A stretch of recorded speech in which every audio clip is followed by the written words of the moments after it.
sentenza d'appello, confermato l'impianto accusatorio ma pena ridotta di 1 anno per Consoli, revocata la confisca da 221 milioni di euro, la difesa annuncia ricorso in Cassazione.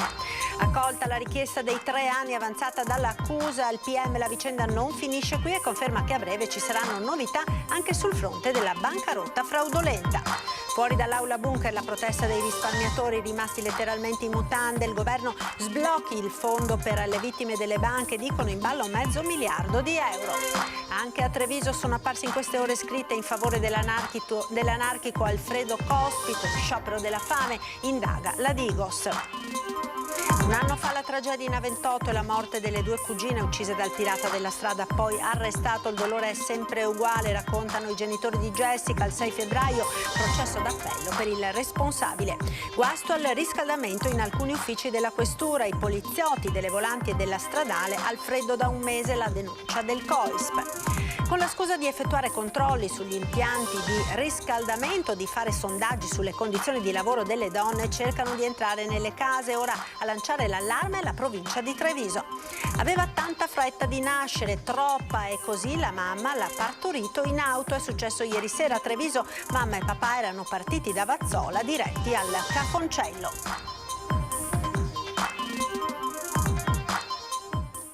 Buonasera, ben ritrovati con l'edizione di Treviso dei nostri telegiornali. Questi i titoli, ma c'è una notizia di cronaca giunta proprio in questi istanti in redazione ed è quella di un grosso incendio che è divampato poco fa a San Zenone degli Ezzelini in un'azienda. Si tratta della Asolo Gold. Sul posto sono arrivati i vigili del fuoco da Bassano e poi da Asolo e Treviso e Castelfranco. Una nostra troupe si sta recando sul posto, naturalmente ci collegheremo con loro non appena saremo in grado di mostrarvi le immagini e di darvi tutte le notizie su questo grosso incendio che è divampato appunto poco fa a San Zenone degli Ezzelini. Ma ora vediamo il sondaggio di oggi, il nostro sondaggio che abbiamo lanciato nella prima edizione e che riguarda la proposta della Conferenza delle Regioni per togliere il tetto ai mandati per i presidenti delle regioni e gli assessori regionali, una soluzione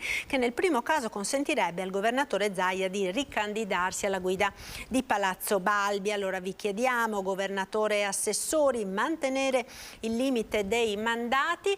Potete naturalmente esprimere la vostra opinione, come sempre rispondendo con una chiamata gratuita ai numeri che vedete in sovraimpressione. Se per voi è sì, quello sulla barra di colore verde; se per voi la risposta è no, invece digitate il numero che vedete sulla barra di colore rosso. Ed ora la cronaca giudiziaria, perché quella di oggi è la giornata della sentenza nel processo d'appello per il crack di Veneto Banca. 3 anni di reclusione per Vincenzo Consoli, ex amministratore delegato di Veneto Banca, revocata la maxi confisca disposta dal Tribunale di Treviso. Di passo in avanti comunque parlano gli avvocati delle parti civili. Sentiamo.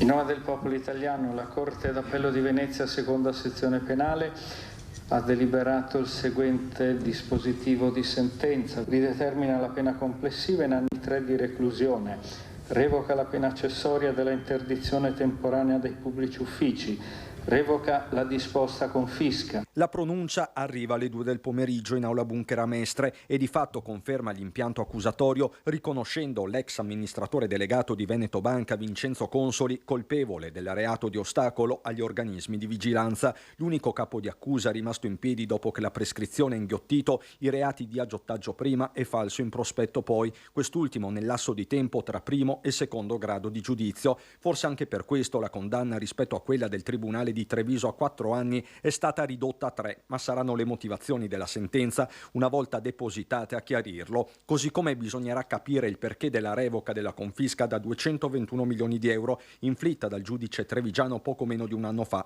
ma è probabile che la Corte si sia uniformata agli orientamenti europei secondo i quali la confisca non può essere una mera duplicazione di condanna al risarcimento dei danni. Una revoca simile in secondo grado a Venezia era stata disposta pochi mesi fa anche per l'ex numero 1 della Popolare di Vicenza Zonin, come ricorda Ermenegildo Costabile, legale di Consoli all'uscita dell'aula. Un errore clamoroso, almeno questo, si sono allineati al precedente della stessa Corte d'Appello, ma assolutamente scontato. Quello che importa in questa fase, dicono pubblica accusa e parti civili, è che la sentenza di primo grado sia stata confermata. Senza voler usare un termine sovrabbondante, è una decisione storica, crea un precedente molto serio che riguarda la personale responsabilità della Regione Consoli e mi attendo anche di altre persone con lui concorrenti. Ecco, quindi a maggior ragione non era un uomo solo al comando. Ma assolutamente no. Ma in solitudine Consoli era presente in aula, non ha rilasciato dichiarazioni né prima né dopo la sentenza. Consoli non dice nulla.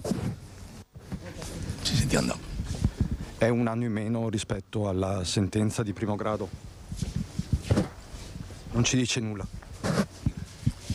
Nessun commento. Silenzio che però non è da leggere come una presa d'atto, anzi. Resto profondamente convinto dell'ingiustizia di questa sentenza e della irrituale gestione di questo processo in virtù delle questioni processuali che ho eccepito.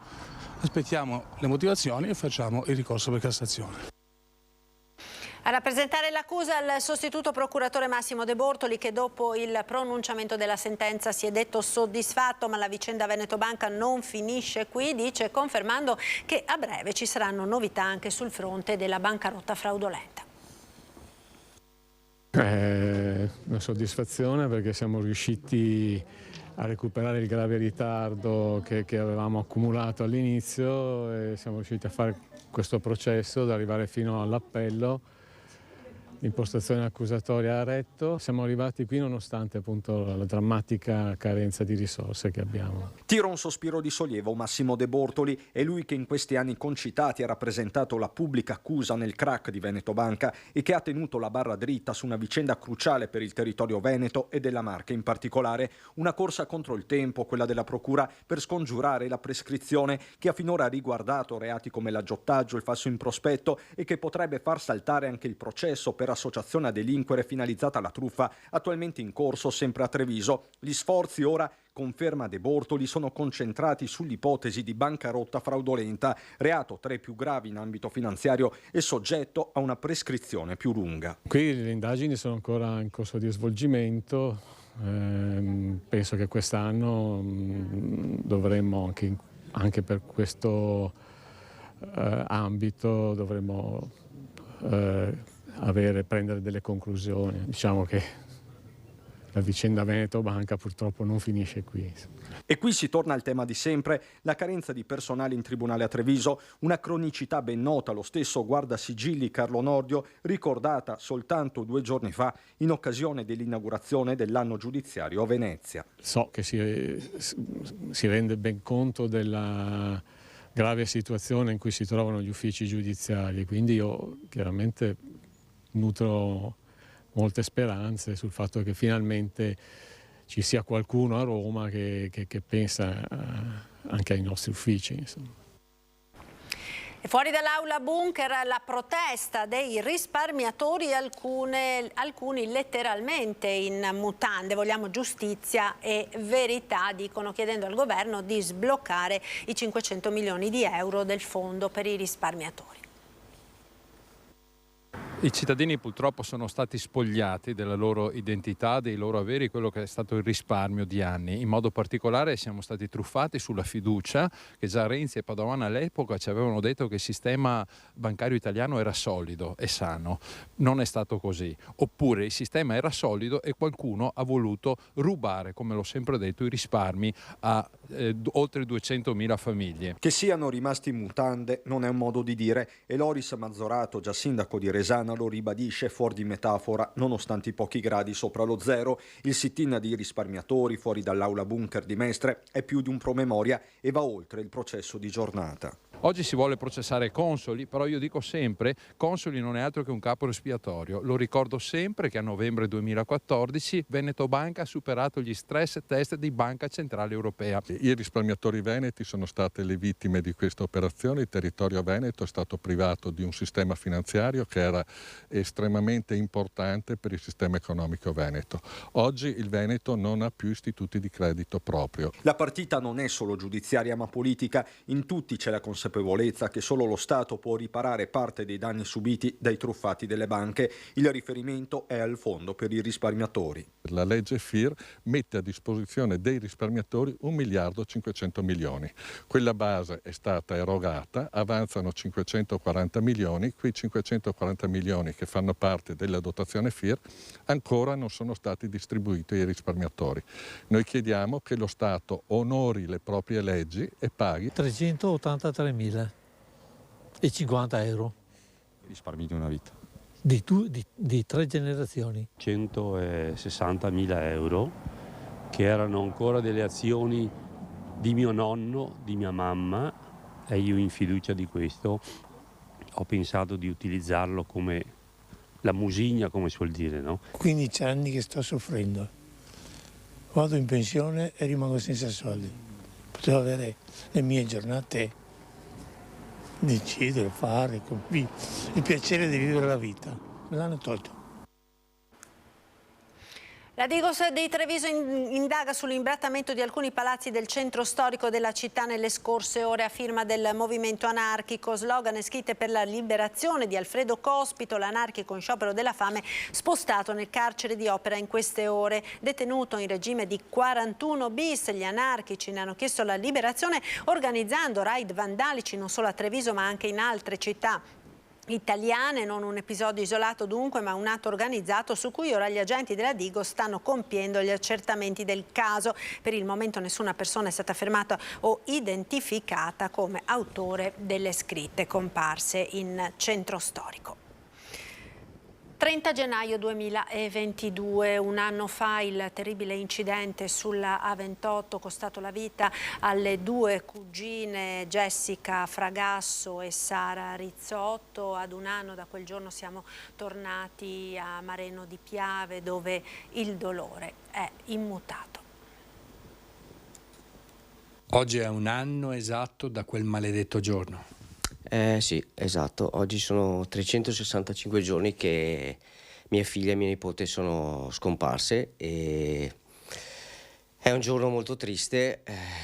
A parlare con un filo di voce è Alain Fragasso, padre di Jessica e zio di Sara Rizzotto, le due cugine uccise dal pirata dell'A28, l'imprenditore alla guida del SUV, risultato in stato di ebbrezza e altre volte sanzionato per lo stesso reato. Ci mancano tanto e per noi è cambiata, la vita è cambiata completamente, cioè non ha il senso di prima. Ci hanno tolto tutto e quindi noi andiamo avanti perché bisogna andare avanti, però... Da quel giorno la cameretta di Jessica è rimasta come lei l'aveva lasciata. Ce la sentiamo sempre vicino e quindi così insomma siamo sempre in questa camera per ricordarla. E nella sua cameretta, fra le sue cose, che Jessica riposa in pace, così hanno voluto i suoi cari, per tenerla il più possibile vicino, fra i suoi libri, le foto dei viaggi, i suoi ricordi. Il 6 febbraio si terrà l'udienza di appello del processo a carico di Dmitrij Traikov, che in primo grado è stato condannato a 7 anni. Alain Fragasso chiede non ci siano sconti per il pirata della strada. 7 anni, 5 sono pochi, però almeno che giustizia sia fatta. Non dico che dopo si ritorna a vivere, perché assolutamente no, però giustizia per loro due. In casa Fragasso il ricordo è vivo, così come il dolore. Forse era meglio sì che ci portavano via anche noi, perché è una sofferenza troppo grande e è difficile andare avanti, però siamo fortunati perché abbiamo tante persone che ci vogliono bene, abbiamo tanti amici ed è questo probabilmente la forza che ci fa andare avanti. Perde il controllo dell'auto e la vettura si rovescia sul fianco. Grave incidente poco dopo la mezzanotte a Mansuè, in zona Piazzale Europa. Sul posto sono intervenuti i pompieri arrivati da Motta di Livenza, che hanno messo in sicurezza l'auto ed estratto le persone rimaste incastrate nell'abitacolo. I feriti, un 64enne ed un 51enne, sono stati presi in cura dal personale sanitario del SUEM, poi stabilizzati e trasferiti in ospedale. Le loro condizioni sono gravi, ma fortunatamente non sarebbero in pericolo di vita. Ed ora andiamo a Montebelluna con l'ennesima rissa tra baby gang in centro. Al pronto soccorso è finito un 18enne di origini albanesi che è stato accoltellato al fianco. Non vorrei parlare di baby gang perché sono delle teste calde che mi dicono già conosciute anche dalle forze dell'ordine. Erano appena le 10 di sera quando la rissa fra ragazzini è scoppiata in piazza Marconi, in pieno centro a Montebelluna. Due le gang rivali protagoniste dell'episodio di violenza, composte da giovani tra i 15 e i 18 anni. Prima le minacce e gli spintoni, poi i pugni e i calci. Infine il conflitto è degenerato e per poco non si è trasformato in tragedia, quando un membro della gang ha estratto un coltello e ferito in profondità da un fianco un 18enne originario dell'Albania. Caduto a terra ma non in pericolo di vita, è stato subito trasportato con un'ambulanza al pronto soccorso. Il fendente per fortuna non ha lesionato organi interni, ma poteva portare a conseguenze ben più gravi. Sicuramente l'educazione al rispetto del prossimo non può avvenire, non può competere solamente alle istituzioni. È necessario anche in alcuni casi che le famiglie si facciano carico dell'educazione dei propri figli e quindi anche del rispetto del prossimo. Montebelluna è una città sicura, questo è stato un caso isolato. Io credo che certe volte chi ha la tendenza a compiere dei gesti che sicuramente sono discutibili e gravi dovrebbe essere anche, come potremmo dire, dovrebbe avere come deterrente anche la paura di ricevere una punizione. L'opinione del sindaco è condivisa anche da numerosi cittadini. I giovani non devono percepire un senso di impunità. Condannarli, proprio metterli dentro, perché non sono baby gang, scusi, sono proprio ragazzi che delinquono. La scuola arriva sempre dopo, per me la prima di tutte è la famiglia. Questioni in sospeso, vecchi rancori, è per questo che la violenza si è scatenata sotto gli occhi attoniti dei passanti. C'è tanta violenza per televisione anche, oltre a tutto il resto. Sull'episodio indagano i carabinieri. Ed ora abbiamo le prime immagini dell'incendio di cui vi abbiamo parlato in apertura di telegiornale, questo grosso incendio che è divampato a San Zenone degli Ezzelini, nel capannone di una fabbrica. Si tratta della Asolo Gold. Come vedete, insomma, le fiamme sono molto alte sul posto. Sono intervenuti i vigili del fuoco da Bassano e poi altre squadre da Treviso e Castelfranco. Una nostra troupe si sta recando sul posto e naturalmente ci collegheremo con loro in diretta non appena saranno arrivati nel luogo dell'incendio. Torniamo ora a Treviso, dove per un guasto al riscaldamento in questura i poliziotti sono al freddo. Da un mese la denuncia è del COISP.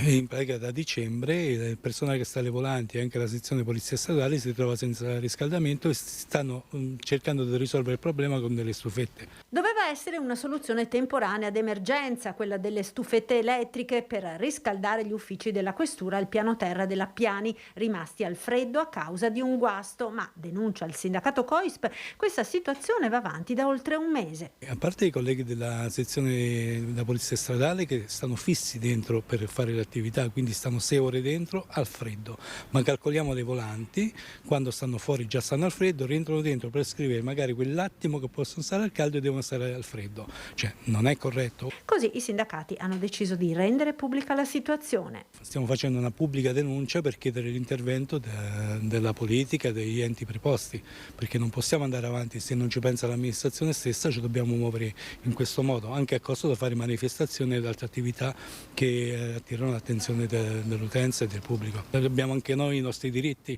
e questi devono essere rispettati.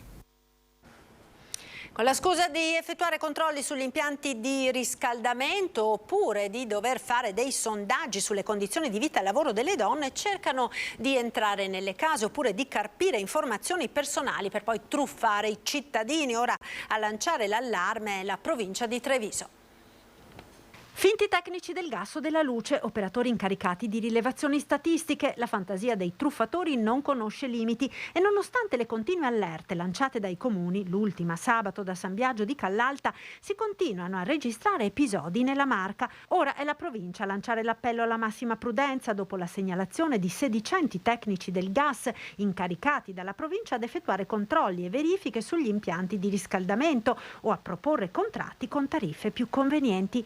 L'ente ribadisce che nessuna di queste attività è riconducibile alla provincia e si tratta di truffe. Non ci sono dipendenti provinciali che chiamino tramite il call center piuttosto che si rechino da famiglie a fare rilevazioni di qualsiasi tipo. La provincia non è chiamata a fare nessun tipo di riscontro front office con le famiglie, quindi diffidate sempre di chi si presenta o chi vi contatta in nome e per conto della provincia. L'ultimo escamotage, la segnalazione proprio di stamattina, è quella di un presunto sondaggio telefonico nel quale l'operatore si presenta come impiegato provinciale incaricato di svolgere delle ricerche sulle condizioni di vita e lavoro delle donne. La provincia non effettua nessun tipo di rilevazione statistica contattando direttamente la cittadinanza, pertanto si invita alla massima cautela, evitando anche in questo caso di rispondere divulgando qualsiasi genere di informazione personale e segnalando alle autorità le situazioni dubbie. Ci fermiamo ora per qualche istante di pubblicità. A tra poco, restate con noi. E siamo nuovamente in diretta con il TG di Treviso. Anche la giornata ecologica di ieri diventa terreno di scontro politico per le amministrative del capoluogo della Marca. L'attacco viene dal Movimento 5 Stelle. Una domenica svuota città e poco ecologica. La miccia è accesa da Maurizio Mestrineri, il candidato sindaco del Movimento 5 Stelle in corsa per Casugana. Si è messo in piedi un meccanismo per il quale non vedevamo da tempo le polveri sottili a simili livelli. Essenzialmente si è creato un vortice di traffico in città Treviso. Molti probabilmente giravano attorno al PUT e hanno girato come trottole in cerca di un parcheggio che erano puntualmente vuoti. La gente forse semplicemente ha girato vorticosamente intorno al PUT, ha detto, per poi dirigersi nei centri commerciali. Una giornata con un più alto tasso di polveri sottili. Immediata la replica di Alessandro Manera, assessore all'ambiente, l'obiettivo non era quello di costringere le persone a venire in centro. Il livello di PM10 è salito, e Mestrineri magari questo non lo sa, perché man mano che calano le temperature i riscaldamenti funzionano di più. E questo fa salire proporzionalmente il PM10 rispetto alla centralina di Via Lanciani di Novara. Il problema sono i riscaldamenti, spiega Manera. Ma mai sentito parlare la media di PM10 ieri faceva è più schizzata. Freddo del solito, Non faceva più freddo del solito, dai, non faceva. Non faceva più freddo del solito. No, c'è caldo. 80.000 visitatori durante la giornata ecologica, replica Manera, altro che domenica svuota città. E la finalità di iniziative ecologiche non sono quelle di portare 80.000 persone a Treviso, quella è un'iniziativa di tipo turistico, non di tipo ecologico, è encomiabile ma non ecologico. Quello che bisognerebbe fare è per esempio cominciare a cambiare il paradigma dei servizi di trasporto pubblico. In questo momento il trasporto pubblico di Treviso è un trasporto sussidiario a favore di quelli che non possono usare l'auto, quindi o i giovani o gli anziani. Tutto il resto della popolazione deve arrangiarsi. Polemica a parte, già fissate le altre giornate ecologiche, 5 febbraio, 5 marzo e 10 aprile. Accelerazione sull'autonomia, domani un preconsiglio dei ministri, l'annuncio della ministra per le riforme Casellati a Venezia questa mattina, ma le parole di Giorgia Meloni sull'unità del Paese riaccendono il dibattito.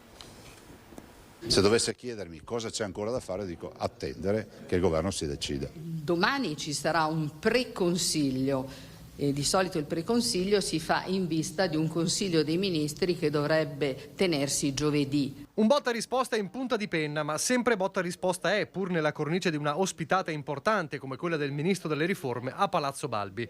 Il governo batta un colpo, dice Zaia, e l'annunciato pre-Consiglio dei Ministri potrebbe portare la legge sull'autonomia in pochi giorni a Roma.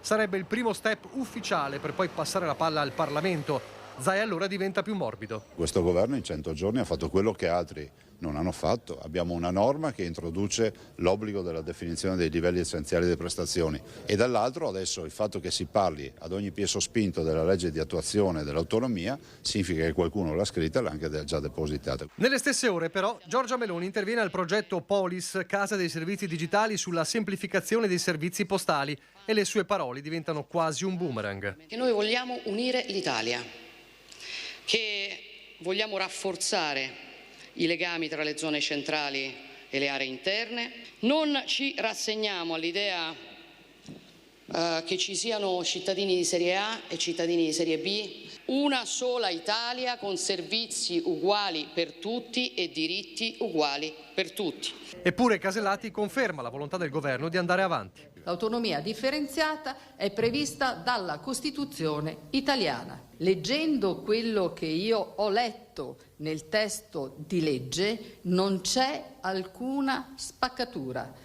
Autonomia differenziata significa migliore allocazione delle risorse attraverso l'individuazione dei LEP, che sono i livelli essenziali di prestazione.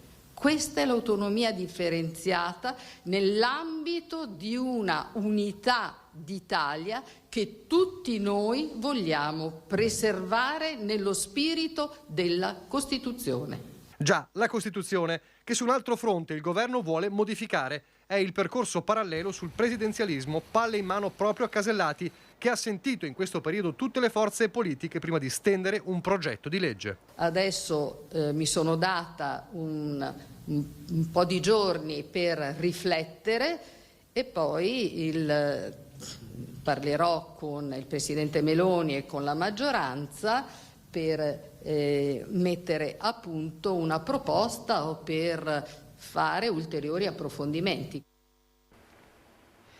Ed ora siamo in grado di collegarci con San Zenone degli Ezzelini per l'incendio che è divampato in un'azienda della zona. Ecco, vedo i nostri inviati, Vanessa Banzato con Renzo Rigona da San Zenone. Buonasera Vanessa. Sì, buonasera, buonasera. Ci troviamo proprio davanti all'Asolo Gold in via dell'Industria a San Zenone degli Ezzelini, dove poco fa ha preso fuoco tutta la parte dell'azienda posta sul retro. Vedete, c'è un massiccio spiegamento di vigili del fuoco, sono arrivati subito da Bassano del Grappa, da Castelfranco, da Treviso, Montebelluna, insomma un massiccio spiegamento, si diceva, di appunto vigili del fuoco per cercare di arginare il rogo. La paura maggiore è legata alla presenza, si sentiva appunto parlare poco fa di bombole di gas. Non si capisce ancora, non si sa ancora l'entità, la tipologia del gas contenuto in queste bombole, però i vigili del fuoco appunto si sono dotati anche delle maschere apposite per poter cercare di limitare al massimo le fiamme, per avvicinarsi il più possibile, proprio cercare di evitare davvero che le fiamme vadano a intaccare le bombole. Adesso Renzo Rigone, che si trova con me, sta inquadrando proprio la gru dei vigili del fuoco. Vedete che tra pochissimo spegneranno, proveranno a spegnere le fiamme anche dall'alto. Un lavoro incessante, hanno transennato, hanno bloccato ovviamente l'accesso proprio all'inizio della strada, all'inizio di via dell'Industria, per evitare che nessuno si avvicini alla zona, vista appunto la pericolosità. Infatti anche noi siamo tenuti a debita distanza proprio per cercare di restare in totale sicurezza, pur essendo riusciti ad avvicinarci per mostrare a voi da casa proprio quello che sta accadendo. Ripetiamo, Asolo Gold Gold, un'azienda orafa che si occupa di produzione di catename in oro, sita in via dell'Industria. Siamo nella parte di San Zenone degli Ezzelini, più verso Carainati. Ecco, chi conosce l'area dovrebbe ben capire di che si tratta. L'allarme è stato dato poco fa, sarà passata neanche una mezz'ora da quando è partito l'allarme e subito insomma si sono mobilitati i vigili del fuoco e le forze dell'ordine per cercare di evitare il peggio. Adesso le operazioni saranno lunghissime, perché si diceva, oltre a evitare che le fiamme possano raggiungere queste bombole di cui ripeto ancora non si sa la tipologia del gas contenuto, ecco, ma anche proprio poi sarà da smassare, da farsi mettere in sicurezza tutta quanta l'area. Per il momento è tutto. Se ci sono domande da studio fatemi sapere. Ma io direi, Vanessa, continuate a seguire naturalmente questo incendio, poi se voi avete delle novità ci richiedete la linea. Noi intanto proseguiamo con il telegiornale. Grazie a Vanessa Banzato e a Renzo Rigon per questo collegamento da San Zenone degli Ezzelini. Proseguiamo il TG con una bella notizia ora, che è quella della nascita di un bimbo che evidentemente aveva tanta fretta di nascere, troppa, e così la mamma l'ha dato alla luce non in sala parto ma in auto. È successo ieri sera a Treviso. Alle prime doglie mamma e papà sono partiti in auto da Vazzola alla volta dell'ospedale Cafoncello, ma arrivati all'altezza di Viale Felicent la testa del piccino era già fuori. Il papà ha telefonato al 118 ed ha seguito le indicazioni dell'operatore, che intanto ha immediatamente mandato l'ambulanza e l'automedica. I sanitari, arrivati poco dopo sul posto, hanno aiutato la donna a completare il parto e hanno poi portato mamma e bimbo nel reparto di ostetricia. Entrambi stanno bene, godono di buona salute. Ed ora andiamo a Belluno con le notizie appunto dalla provincia.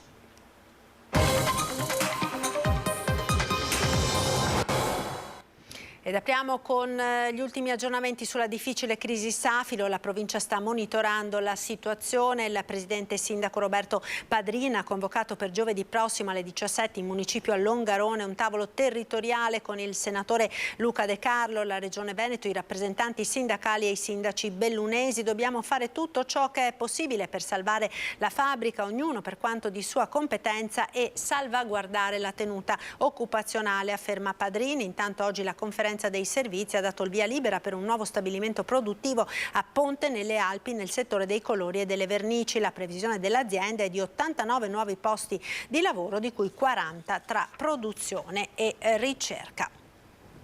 Il Consiglio dei Ministri ha prorogato lo stato di emergenza idrica per 9 regioni, tra queste anche il Veneto, per fare il punto della situazione e stabilire le strategie future. A Palazzo Piloni si è riunito il tavolo convocato dall'amministrazione provinciale e dal Presidente del Consiglio di Bacino. La siccità non è più un episodio isolato ma fenomeno diffuso anche in montagna. Può sembrare un paradosso e non lo è se si considerano non solo la riduzione progressiva delle piogge ma anche l'aumento delle temperature, condizioni che soprattutto dallo scorso anno si sono manifestate anche in provincia di Belluno con conseguenze note a tutti. Dovessimo di nuovo avere un'estate, una primavera così siccitosa, il rischio di andare in crisi è veramente elevato, e per evitare che ciò accada dobbiamo cominciare tutti veramente a ragionare sul bene acqua, sul suo non sprecare quindi l'acqua ed evitare le perdite il più possibile, ma capire anche come fare a contenerla. Come disporre in futuro della risorsa acqua, come affrontare anche finanziariamente il problema. Il tema è stato al centro dell'incontro promosso dalla provincia con il Consiglio di Bacino, a cui hanno partecipato il distretto Alpi Orientali, la Regione, l'ULSS Dolomiti e BIM GSP. L'urgenza delle tematiche affrontate deriva dalla decisione del Consiglio dei Ministri, che ha prorogato per tutto il 2023 lo stato di emergenza siccità in 9 regioni, tra cui il Veneto. In un territorio importante dal punto di vista turistico, che d'estate cresce moltissimo anche come presenze, il pericolo di restare con gli acquedotti asciutti è concreto, e questo è un danno di immagine che non possiamo assolutamente permetterci, soprattutto anche in prospettiva Olimpiadi. La situazione oggi appare sotto controllo ma bisognosa di particolari attenzioni. BIM GSP si sta muovendo sul fronte dell'adeguamento delle infrastrutture. Valbelluna, Cortina, Pieve di Cadore a Gordino, le zone nelle quali si interverrà per la riduzione delle perdite negli acquedotti del 35%. La provincia ha proposto di individuare preventivamente sorgenti sussidiarie da attivare in caso di necessità. L'ULSS ha confermato il proprio appoggio per la condivisione di azioni preventive. La Regione ha chiesto di selezionare gli interventi prioritari su cui cercare i finanziamenti necessari. La gestione complessiva dell'emergenza idrica dovrà passare anche da un piano di comunicazione organico ai cittadini. Non è pensabile che un comune abbia un'ordinanza di contenimento dei consumi e il comune a fianco no. Bisogna che ci sia una maggior sinergia e tra l'altro anche qui interventi negli acquedotti che permettano magari di compensare un acquedotto che è vuoto con altri che sono magari in condizioni migliori. Ma c'è tantissimo da fare ed è il motivo per il quale i cittadini devono comprendere, purtroppo non è semplice, che l'acqua non è un bene illimitato e in natura arriva sempre. Bilancio di previsione, documento di programmazione, piano di alienazioni e delle opere pubbliche, ordine del giorno corposo per la riunione del Consiglio Comunale di Belluno, chiamato ad approvare il documento economico e di prospettiva per il futuro della città. È una città che è definita al centro. Al centro vuol dire che deve essere una città appunto di riferimento di un territorio, che deve essere una città che valorizza la sua tradizione, la sua struttura storica, gli elementi positivi che ci sono, però anche una città aperta a mettersi in discussione. All'assessora Butignone, che nella Giunta dei Pellegrini ha tra le altre la delega all'attuazione del programma, il compito di illustrare il documento che disegna la Belluno del futuro. Il condizionale è d'obbligo visto i chiari di luna, spiega Butignone, una città con una propria identità, al centro una cellula che si collega alle altre, che si dà indirizzi e obiettivi strategici e operativi. Il 2023 sarà l'anno della costruzione di percorsi e relazioni importanti. Sono andata in Austria per valutare la possibilità di fare dei progetti Interreg e ho avuto una grandissima accoglienza, molta disponibilità e quindi a brevissimo faremo un incontro tra il sindaco e il presidente dell'ente turistico Stirol. Una voglia di sinergia manifestata nel campo della disabilità anche dalla vicina provincia di Treviso per portare avanti lo sport come elemento di rinascita. Una serie di progetti che dovranno fare i conti con la ristrettezza delle risorse e la difficoltà di una struttura appesantita dalla burocrazia. Io devo dire sono rimasta abbastanza allucinata dalla quantità di burocrazia che c'è da fare, che però è obbligatoria, e quindi per quello ho presentato il DUP, perché gran parte della redazione l'ho affrontata io e vi assicuro non è stato un lavoro semplice. Ma come era già nell'aria, l'opposizione ha fatto il suo lavoro. Tante parole nel DUP, poi a bilancio nulla, ha detto la consigliera Cassol.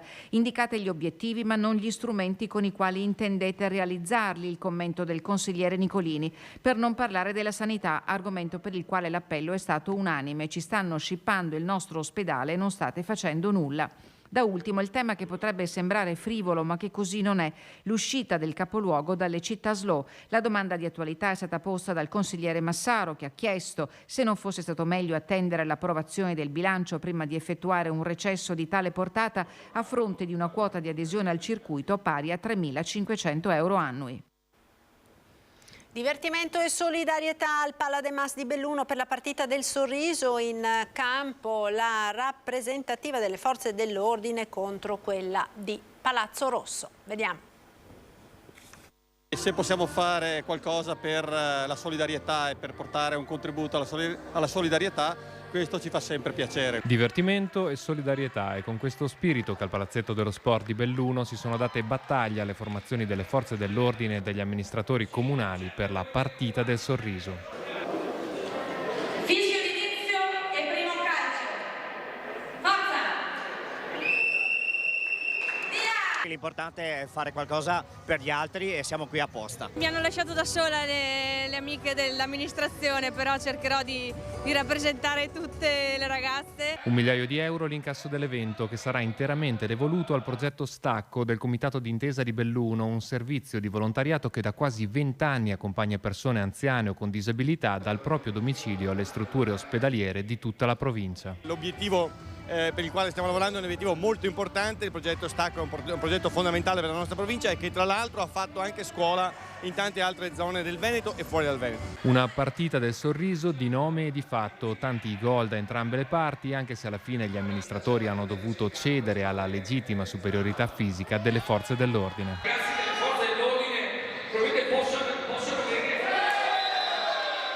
Con noi vi lascio come sempre alle previsioni del tempo con il nostro meteo. Arrivederci.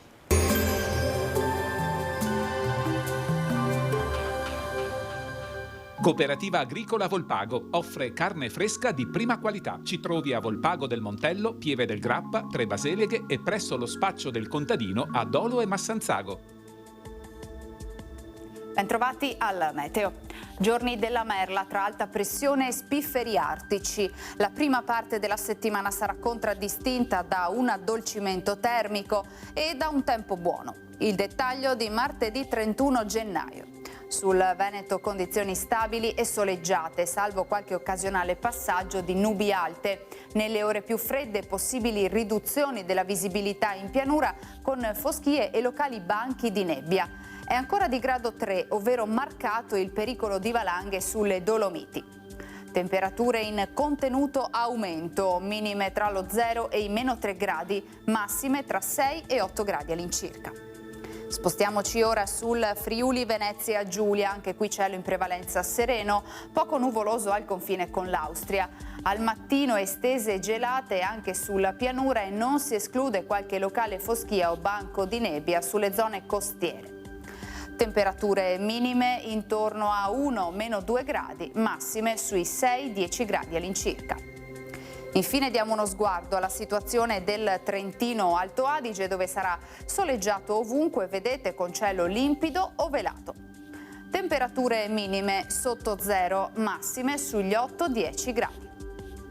Dal meteo di Antenna 3 per ora è tutto, grazie per l'attenzione, arrivederci.